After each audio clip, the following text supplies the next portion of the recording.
In this video, I want to talk about how I set up my camera for shooting in lower light. I had a how I shoot my video that went up the other day, and that was shot during the daytime. I was sitting under a skylight, lots of wonderful, beautiful natural light was coming through, and it was quite easy to set up the camera.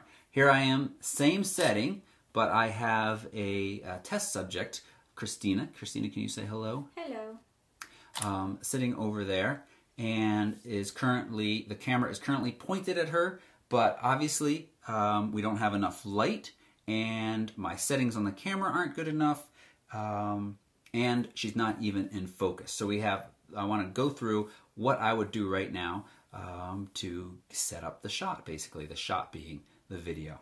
So the first thing we need to do is add more light into the scene, and I'm going to turn on my light that I use. This is a $20 light I bought off Amazon. It's actually a work utility light, and it's what I've been using for a while now, and I have to say it works quite well. The quality of the light isn't great, but for my purposes it works quite nicely. Now let's go ahead. The first thing I want to do is focus, so we're not just looking at blur anymore. And the lens, I'm using the kit lens on the T4i 18-55, is currently set to manual focus, which means that I can freely turn the focus dial. And there is Christina. She's reading a wonderful book. We'll put that in the links too. It's an excellent book to read, all about processing raw files in Lightroom, Camera Raw, and Photoshop. Now, still on the dark side, this is not a good exposure for shooting video. I noticed that my shutter speed is at 200th of a second, left over from when I was shooting earlier during the day, and there's plenty of light.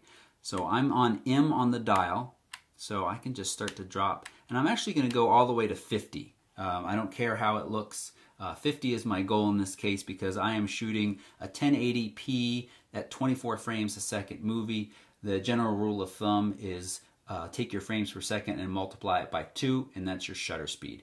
That's not a hard and fast rule, but it's a good rule of thumb. Now, 50 is good, 5.6 is good, ISO 1600 is what I was on, but let's just go down for a second and see what 400 looks like. Too dark. Let's go to 3200. Bright. Pretty nicely bright, but you know what? I'm going to stay at 1600, and I actually have another light on top of the camera, that little LED light panel.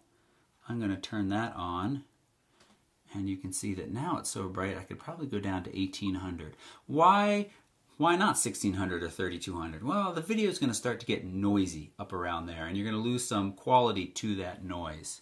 Now, that looks good, so I'm going to press the back button, and now let's make sure we have it focused.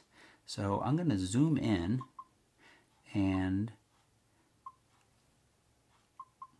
just find the eyes and make sure that's in sharp focus. Nice. All right, so that looks good. Now, it looks good. We've set our shutter speed, we've set our aperture, we set our ISO, we manually focus, not necessarily that order. Let's make sure it sounds good as well. Christina is currently wearing the lav mic. I'm going to go into menus. Sound recording is set to manual. Let me just show you real quick where I was. I am on the 4th tab when you're in video mode. And let's go down to recording levels, and you can see that it's picking up me right now. And you want your peaks to be just under 12. And so let's have Christina do a quick mic check, test 1, 2 or something. The Camera Raw defaults aren't sacred.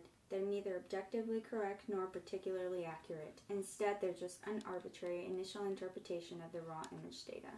What the default settings show is a normalized view of the digital negative as determined by the Camera Raw. I turned the recording level down just a little bit. I think that was fine.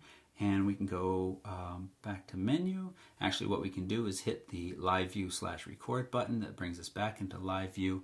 I think everything looks good.